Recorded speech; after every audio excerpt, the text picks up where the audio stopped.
Sejam bem-vindos a mais uma aula de Problematizando com a Matemática. Eu sou a professora Alessandra Indy e vou lhe acompanhar na aula de hoje. Mas antes de começarmos nas nossas propostas, separe lá o material que você vai utilizar. Você vai precisar do caderno, lápis, caneta e borracha. Vou dar um tempinho para você separar e organizar o seu material e a gente já volta.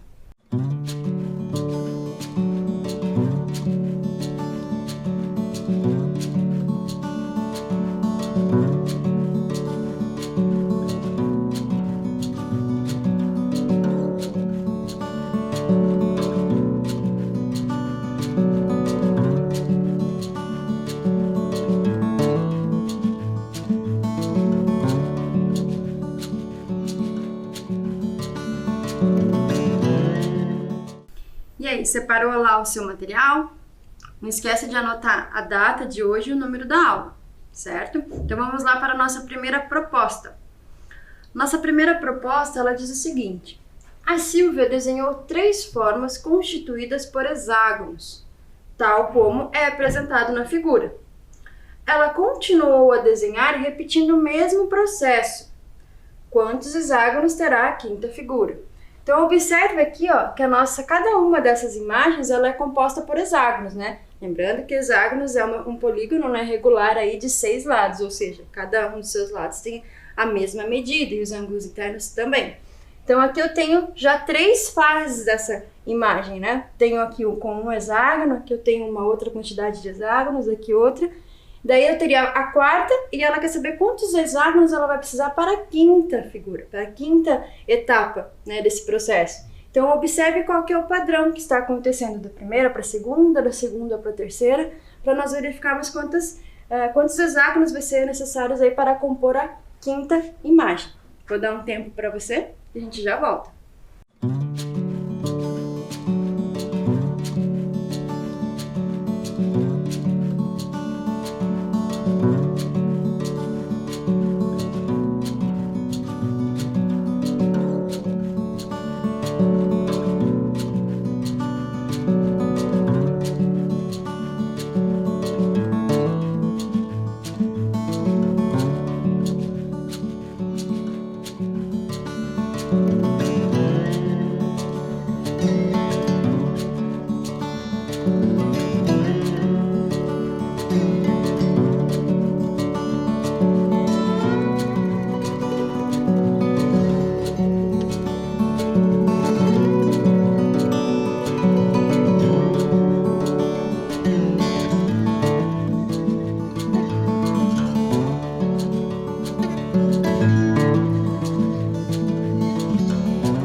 conseguiu descobrir quantos hexágonos vai ser necessário para a Silvia compor aí a quinta imagem?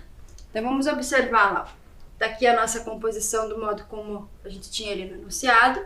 Então aqui na primeira, ó, eu tenho um hexágono. Na segunda, eu tenho 7 hexágonos. E na terceira, eu tenho 19 hexágonos. Então, quantas será que eu vou ter aí na quarta e depois na quinta? Qual é o padrão? Será que está acontecendo de 1 para 7, de 7 para 19? Você conseguiu estipular isso? Ó? Do 1 para o 7, eu adicionei 6. Do 7 para o 19, eu adicionei 12. Bem, eu sei que o 12 é o dobro do 6. Será que é em múltiplos de 6? Então, nesse caso, ó, do 19 para o próximo, eu vou adicionar 18. Exatamente 3 vezes 6. Então, aqui eu teria 6 vezes 1, que me resultou no 6. Aqui eu teria 6 vezes 2, que me resultou no 12. E aqui eu tenho 6 vezes 3, que me resultou no 18. Então, se eu adicionar 19 ao 18, eu vou ter 37 hexágonos na quarta imagem. Só que ela quer saber da quinta. Então, se aqui eu multipliquei o 6 pelo 3 e resultou em 18, eu vou adicionar, então, 24, porque seria o 6 vezes 4. Então, 37 adicionados ao 24, eu vou obter ali 61. Então, na quinta interação, ela teria que desenhar ali 61 hexágonos e reorganizá-las de modo que fique parecido ali com as primeiras imagens, certo? Então, respondendo a nossa pergunta, né, de acordo com as alternativas que foram apresentadas, seria a alternativa D, 61 hexágonos. Certo? E aí? Você conseguiu estipular essa imagem ou você tentou desenhar? Então vamos lá para a nossa próxima proposta. Quantos pacotes cheios de 1/8 do quilograma obtém-se com 11 kg de café? Então eu quero saber quantos pacotes, né, cheios com essa massa, né, de 1/8 do quilograma. Eu vou conseguir obter com 11 kg de café. Tá? Então, eu tenho que distribuir esses 11 kg de café nesses pacotes de 1/8 do quilograma. Quantos pacotes eu vou ter ao todo? Vou dar um tempo para você pensar e a gente já volta.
conseguiu descobrir quantos pacotes de café nós vamos conseguir?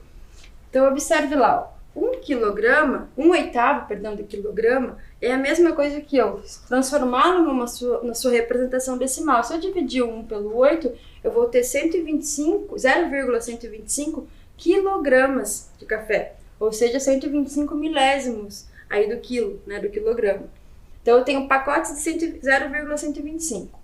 Então, se eu dividir os 11 quilogramas por esse 0,125, eu vou obter aí 88 pacotes. Então, eu consigo aí com essas informações, 11 quilogramas de café distribuído em pacotes de 1/8 do quilograma, eu consigo 88 pacotes, certo? Então, aí a gente precisava fazer uma divisão apenas. Então, vamos lá para a nossa proposta 3. Qual das expressões abaixo tem valor diferente de 15 quartos? Então, aqui, ó, nós estamos observando que nós temos algumas operações ali nas nossas alternativas. Mas quais delas não corresponde aos 15 quartos? Tem uma delas aí que está destoando desse valor de 15 quartos. Vou dar um tempo para você analisar uma por uma e a gente já volta.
E aí, conseguiu descobrir qual delas que não corresponde ao 15 quartos? Então vamos observar lá comigo. Então eu tenho lá na minha primeira, na alternativa A, 15 que multiplica 1 quarto. Lembrando da multiplicação, né, de frações, eu posso escrever esse 15 como 15 sobre 1. E aí eu multiplico, né, numerador por numerador, denominador por denominador. 15 vezes 1, 15. E 4 vezes o 1, que estaria ali embaixo do 15, 4. Então, continuou valendo 15 quartos. Não teve alteração. Letra B. Eu tenho ali 15 mais 15 mais 15. E embaixo 4 mais 4 mais 4. Posso fazer essa adição porque elas estão na mesma fração? Posso. Vai me resultar em 45 dozeavos. Porém, você pode dizer, professor, aqui ficou diferente de 15 quartos. Mas eu posso simplificar, né, essa fração. Posso simplificar por 3. 45 divididos por 3 dá 15, 12 divididos por 3 dá 4. Então, continuou valendo 15 quartos. Letra C, eu tenho ali 3 quartos mais 3. Então, nesse caso, eu vou precisar tirar o MMC do 4 e do 1, para transformar em denominadores iguais, para eu poder fazer essa adição. Então, aqui o MMC do 4 e 1 é 4, né? Então, do 4 para esse 4 não teve alteração. Então, o meu numerador também continua não tendo alteração, continua valendo 3. Agora, do 4 para o 1, ele quadriplicou, né? O 1 para virar 4, multipliquei por 4. Então, o meu 3 também vou multiplicar por 4, que me resulta no 12. Então, 12 mais 3, 15 quartos. Então, continuou valendo ainda 15 quartos. Então, não é essa ainda. Vamos observar a letra D. Letra D, eu tenho uma adição de parcelas com denominadores, de frações, perdão, com denominadores iguais. Então, os meus denominadores são iguais, então basta eu repetir meu denominador e fazer a adição que está ali em cima. 10 mais 15 me resulta na soma, 10 mais 5 me resulta na soma 15. Porém, aqui eu já não tenho 15 quartos, Observe que aqui ficou 15 meios. Então, essa daqui eu vou deixar reservada e vou analisar aqui a minha letra E. Letra E eu tenho multiplicação de frações. Então, eu tenho 3 meios que multiplica 5 meios. Numerador vezes numerador e denominador vezes denominador. Vai me resultar em 3 vezes 5, 15. 2 vezes 2, 4. 15 quartos. Então, essa continua valendo 15 quartos. A única que não continua com o valor, né, com o número 15 quartos, é a letra D, que me resultou ali em 15 meios. Certo? Então, a minha alternativa, né, para a resposta correta aqui dessa questão é a letra D, que me resultou nos 15 meios. Certo? Então, vamos lá para a nossa proposta 4. É uma proposta da UBMEP. Diz o seguinte: 2 quadrados de papel se sobrepõem como na figura. A região não sobreposta do quadrado menor corresponde a 52% de sua área, e a região não sobreposta do quadrado maior corresponde a 73% de sua área. Qual é a razão entre o lado do quadrado menor e o lado do quadrado maior? Então, observando bem a imagem, eu vou passar aqui para a nossa próxima tela.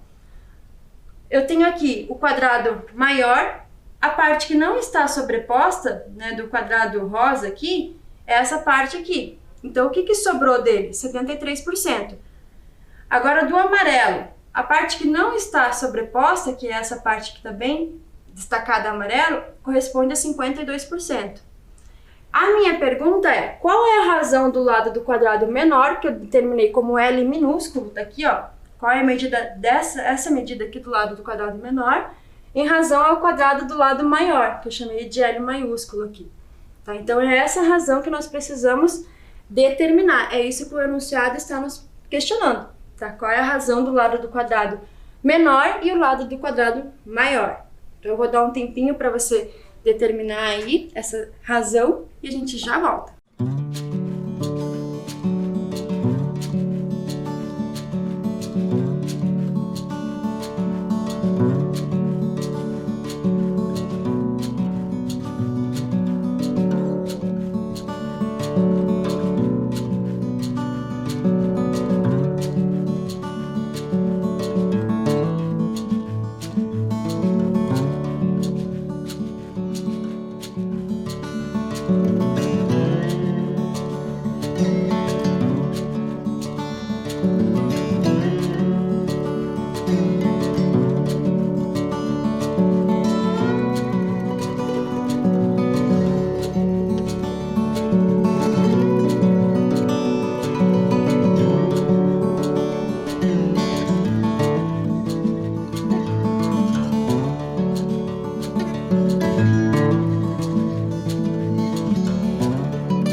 conseguiu determinar a razão da medida do lado do quadrado menor para o lado do quadrado maior?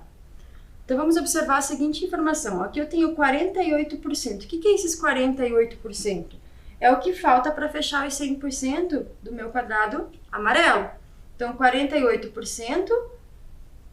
E aqui eu tenho 27%, que é o que falta para o meu quadrado rosa. Mas só que esses 48% está se referindo a 48% da área do quadrado amarelo. Por isso que eu coloquei aqui L ao quadrado minúsculo.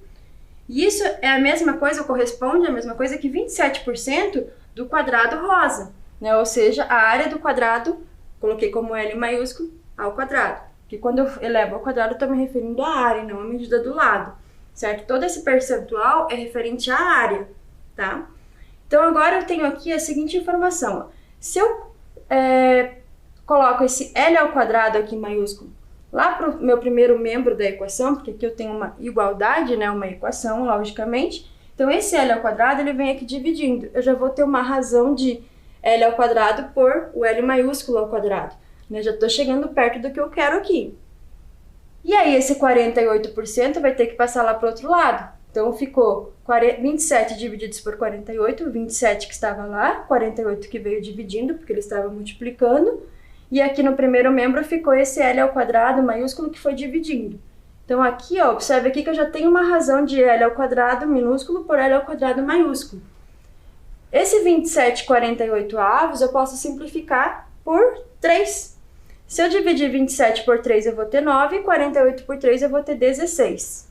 Então observe lá, ó, que eu tenho L ao quadrado igual a 9, L minúsculo, né? L ao quadrado sobre L maiúsculo ao quadrado igual a 9 por 16 avos.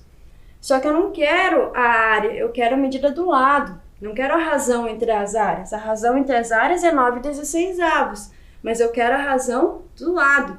Então, para eu descobrir a medida do lado, né, basta eu tirar a raiz quadrada, né, dessa razão da área. Então, se eu tiro a raiz de 9, eu vou obter 3. Se eu tiro a raiz de 16, eu vou obter 4, medida dos lados. Então, a razão entre as medidas dos lados do quadrado menor para o quadrado maior é de 3 para 4, ou seja, a razão é 3/4, certo?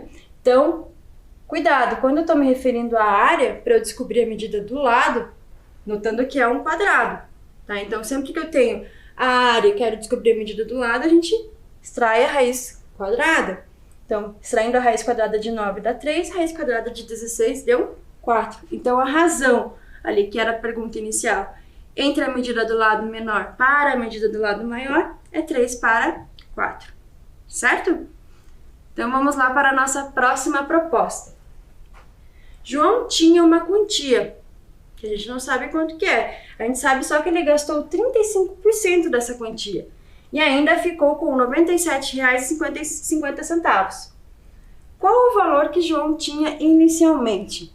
Então, ele gastou ali 35% do que ele tinha e ainda sobrou R$ 97,50. Então, qual era o valor inicial que João tinha? Vou dar um tempinho para você, a gente já volta.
E aí, conseguiu determinar qual foi a quantidade inicial do João? Então vamos lá. Ó. X eu vou chamar como a quantia inicial, tá? Eu não sei quanto é, então eu vou determinar para uma incógnita e eu escolhi a incógnita X. Então, se eu colocar isso numa equação, o que eu vou obter?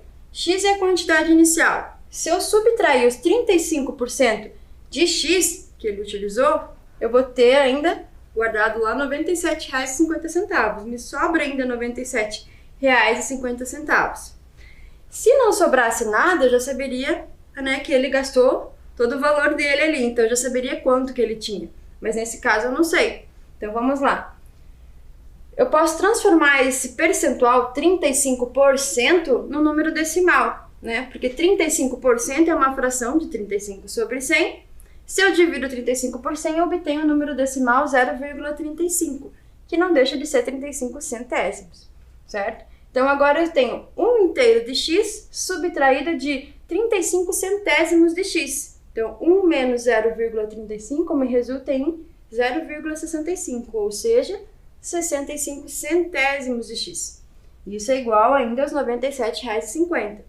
Agora, para descobrir esse valor do x, né, basta eu passar o 0,65 que está multiplicando para o outro lado lá dividindo. Ou então, né, eu divido ambos os membros da minha igualdade por 0,65.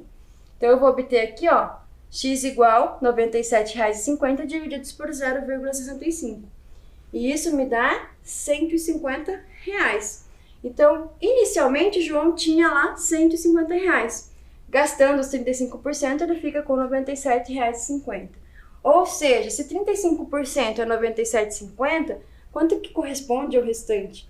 Certo? Então, é mais ou menos essa ideia que nós vamos trabalhando ali. Se você usou outra estratégia, deixa registradinho lá. Chegou nesse valor de 150, tá valendo. Ok? Então, vamos lá para a nossa proposta 6.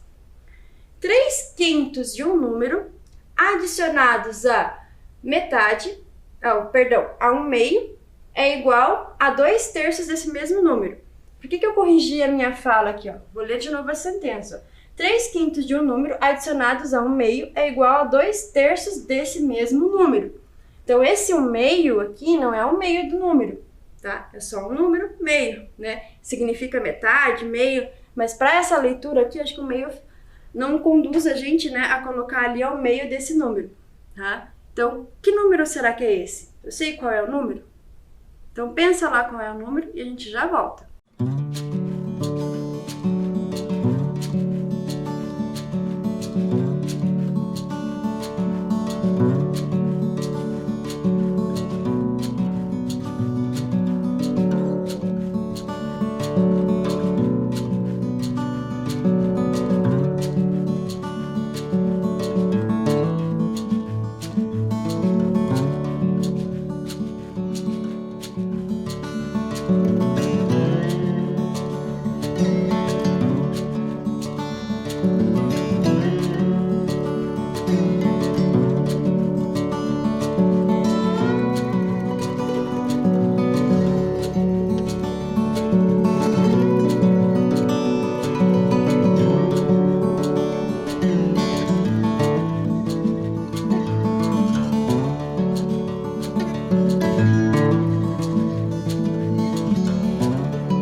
Descobrir que número que é esse?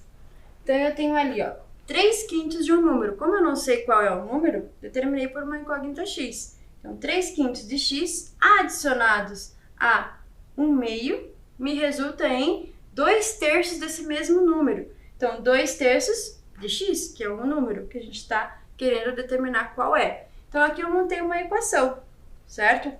Tem incógnita x, tem uma igualdade. Então agora a gente vai trabalhar aí para resolver essa equação e descobrir qual é esse valor de x. Então o que eu posso fazer aqui? Como eu tenho denominadores diferentes, eu não posso fazer as adições ainda, tá? Então o que eu vou fazer? O MMC de 5, 2 e 3, que me resulta em 30. Agora sim eu tenho denominadores iguais, então agora eu posso fazer minha adição. Antes disso, ó, eu preciso descobrir, do 30 para o 5 aconteceu uma modificação. O 5 para virar 30, eu multipliquei por 6. Então, o 3 aqui eu também vou ter que multiplicar por 6. Então, 6 vezes 3, 18. Então, a minha nova fração é 18/30. Era 3/5, agora é 18/30. Agora, observando do 2 para o 30, eu multipliquei por 15, né? Para o 2 virar 30, é 2 vezes 15. Então, o meu numerador eu também vou multiplicar por 15. Então, ficou 1 vezes 15, 15. Então, a minha fração era meio, agora virou 15/30. E aqui de 3 para 30, multipliquei por 10. Então, em cima, o 2, eu vou ter que multiplicar por 10 também. 2 vezes 10, 20. Certo? Então, agora, meus denominadores eu não vou mais precisar. Mas antes de eu excluir esses denominadores, né, porque acaba se simplificando depois, eu vou colocar esse 20/30 de x lá no primeiro membro. Por que eu vou colocar ele no primeiro membro? Porque eu vou poder fazer a adição do que tem x. Essa é a mesma natureza. O que eu tenho x aqui? 18/30 de x, 20/30 de x. E aí o 15/30, que não tem x acompanhando, é um termo independente, coloquei lá no segundo membro. Então, fazendo agora aqui, ó, essa adição aqui, ó, essa subtração. 18 subtraindo 20, né? Tenho 18, devo 20, fico devendo 2, né? 2 negativo. E menos 15/30. O que eu tenho aqui? 2x negativo igual a menos 15. Aqui eu já não utilizei mais os meus denominadores, né? Porque se eu passo esse 30 para cá multiplicando e esse 30 para lá multiplicando, eu posso simplificar eles e vai dar 1. Então, por isso que a gente já elimina eles aqui quando eu tenho entre eles um sinal de igualdade, certo? Então, o que eu tenho aqui? 2x negativo igual a 15 negativo. O que eu vou fazer? Isolar o x, porque é o valor do x que eu quero descobrir. Então, se eu divido, né, o 15 por 2, eu vou ter como resposta 7,5. Por que positivo? Lembra lá da regra de sinal na divisão? Menos com menos vai me resultar em mais. Então, qual é o valor que o 3/5 dele adicionado com 1/2 é igual a 2/3 dele? É o 7,5, certo? Então, esse número, 7,5. Se você conseguiu outra estratégia para resolver, deixa registradinho lá, tá? O que vale é se a gente chegou ali no 7,5, ou então se você chegou na sua forma fracionária, que seria 15 ali sobre 2, deixa registrado assim também, ok? Então, hoje nós encerramos mais uma aula de problematizando com a matemática e eu espero você na próxima aula. Até mais!